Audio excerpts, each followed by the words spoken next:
आम्ही भारताचे नागरिक लोकशाही व संविधानावर निष्ठा ठेवून प्रतिज्ञा करतो की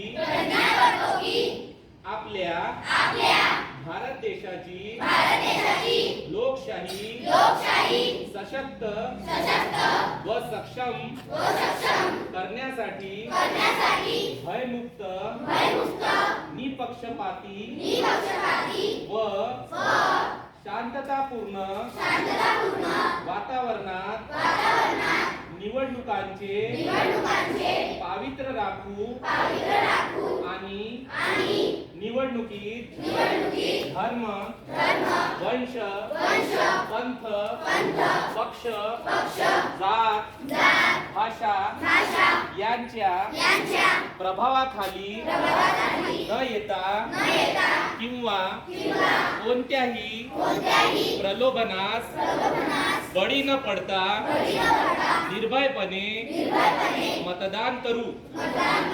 आम्ही अशीही प्रतिज्ञा करतो की आमचे कुटुंबीय शेजारी गावकरी तसेच मित्रपरिवार यांना मतदान करण्यात प्रेरित करू।